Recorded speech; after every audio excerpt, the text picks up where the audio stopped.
നമസ്കാരം. പ്രവാസി മലയാളിയിലേക്ക് സ്വാഗതം. ബഹ്റൈനിൽ നിന്ന് വലിയൊരു ദുരന്ത വാർത്തയാണ് ഇപ്പോൾ പുറത്തു വന്നുകൊണ്ടിരിക്കുന്നത്. ഗ്യാസ് സിലിണ്ടർ പൊട്ടിത്തെറിച്ചുണ്ടായ അപകടത്തിൽ മരണസംഖ്യ വർദ്ധിച്ചുകൊണ്ടിരിക്കുകയാണ്. അപകടത്തിൽ 2 മരണം ഇപ്പോൾ സ്ഥിരീകരിച്ചിരിക്കുന്നു എന്നതാണ് അന്താരാഷ്ട്ര മാധ്യമങ്ങൾ റിപ്പോർട്ട് ചെയ്യുന്നത്. ബഹ്റൈനി പൗരനായിട്ടുള്ള അലി അബ്ദുള്ള അലി അൽ ഹമീദാണ് ഇതിൽ മരിച്ചിരിക്കുന്ന ഒരാൾ. മറ്റൊരാൾ ബംഗ്ലാദേശ് പൗരനായിട്ടുള്ള ഷൈമോൾ ചന്ദ്രാശിൽ മൊനിന്ദ്രയാണ് മരണപ്പെട്ടത് എന്നതാണ് റിപ്പോർട്ടുകൾ ചൂണ്ടിക്കാട്ടുന്നത്. അതേസമയം ബഹ്റൈനിൽ 2 നില കെട്ടിടം തകർന്ന സംഭവത്തിൽ ഒരാളുടെ മരണം നേരത്തെ തന്നെ സ്ഥിരീകരിച്ചിരുന്നു. അപകടത്തിൽ 6 പേർക്ക് പരിക്കേറ്റിട്ടുണ്ട് എന്നതാണ് പുറത്തു വന്നിട്ടുള്ള വിവരം. മുഹറഖ് ഗവർണറേറ്റിന്റെ അറാദിലാണ് ഈ ഒരു സംഭവം നടന്നിരിക്കുന്നത്. സീഫ് മാളിന് സമീപത്തായുള്ള ഒരു റെസ്റ്റോറന്റിലെ ഗ്യാസ് സിലിണ്ടർ പൊട്ടിത്തെറിച്ചിട്ടാണ് അപകടമുണ്ടായിരിക്കുന്നത് എന്നതാണ് വിവരം. കെട്ടിടം പൂർണ്ണമായും തകർന്ന നിലയിലാണ് ഉള്ളത്.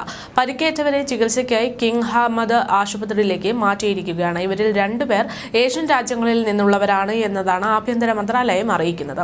കെട്ടിടാവശിഷ്ടങ്ങളിൽ നിന്നാണ് 2 പേരെ കണ്ടെത്തിയിരിക്കുന്നത് എന്നതാണ് പൊതുസുരക്ഷാ വിഭാഗം deputy chief major general doctor Sheikh Ahmed bin Mohammed Al Khalifa അറിയിച്ചിരിക്കുന്നത്. കെട്ടിട ഉടമയെ കൂടുതൽ നിയമ നടപടികൾക്കായി വിളിച്ചു വരുത്തിയിട്ടുണ്ട് എന്നും ആഭ്യന്തര മന്ത്രാലയം എക്സ് പ്ലാറ്റ്ഫോമിൽ കുറിക്കുകയുണ്ടായി. കെട്ടിടത്തിൽ ഒരു സലൂണും പ്രവർത്തിച്ചു വരുന്നുണ്ട്.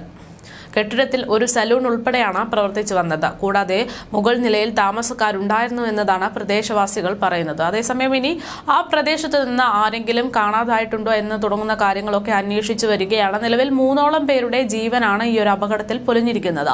രക്ഷപ്പെട്ടവർക്കായി അധികൃതർ തിരച്ചിൽ തുടരുകയാണ് എന്നും രക്ഷാപ്രവർത്തനം ഇപ്പോഴും നടക്കുകയാണ് എന്നുമാണ് അവിടെ നിന്ന് പുറത്തുവരുന്ന വിവരം. കൂടുതൽ ആളപായം ഒന്നും തന്നെ കണ്ടെത്താനാകില്ലെന്ന് public security deputy chief major general doctor Sheikh Hamad bin Mohammed Al Khalifa പ്രത്യാശ പ്രകടിപ്പിക്കുന്നുണ്ട്. ഇനി പരുക്കുകളോ മരണങ്ങളോ ഉണ്ടാകില്ല എന്നാണ് ഞങ്ങൾ പ്രതീക്ഷിക്കുന്നത് എന്നാണ് അദ്ദേഹം പറയുന്നത്. ഞങ്ങളുടെ ജീവനക്കാർ ഇപ്പോഴും അവശിഷ്ടങ്ങൾക്കിടയിൽ തിരച്ചിൽ നടത്തുന്നുണ്ടെന്നും അദ്ദേഹം അറിയിക്കുന്നു. അവശിഷ്ടങ്ങൾക്കിടയിൽ നിന്ന് 2 ഏഷ്യൻ പൗരന്മാരെ സിവിൽ ഡിഫൻസ് ഉദ്യോഗസ്ഥരാണ് രക്ഷപ്പെടുത്തിയത്.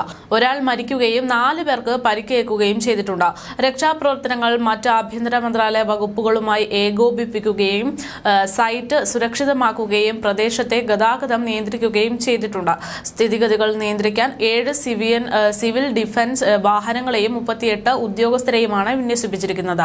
ദേശീയ ആംബുലൻസ് പരിക്കേറ്റവരെ വൈദ്യസഹായത്തിനായി അടുത്തുള്ള ആശുപത്രികളിലേക്ക് ഉടൻ തന്നെ മാറ്റുന്നുണ്ട്. ഗ്യാസ് സിലിണ്ടർ പൊട്ടിത്തെറിച്ചിട്ടാണ് ഇങ്ങനെ ഒരു അപകടം ഉണ്ടായിരിക്കുന്നത് എന്നതാണ് വിവരങ്ങൾ. അധികൃതർ കെട്ടിട ഉടമയെ ചോദ്യം ചെയ്തു വരികയാണ്. സ്ഫോടനത്തിന്റെ കാരണത്തെക്കുറിച്ച് സമഗ്രമായ അന്വേഷണം തന്നെ ആരംഭിച്ചിട്ടുണ്ട്. ഭാവിയിൽ ഇത്തരം സംഭവങ്ങൾ ഉണ്ടാകാതിരിക്കാൻ നിയമ നടപടി സ്വീകരിക്കുമെന്നും അവിടെ നിന്ന് ഉദ്യോഗസ്ഥർ പ്രതികരിക്കുന്നു.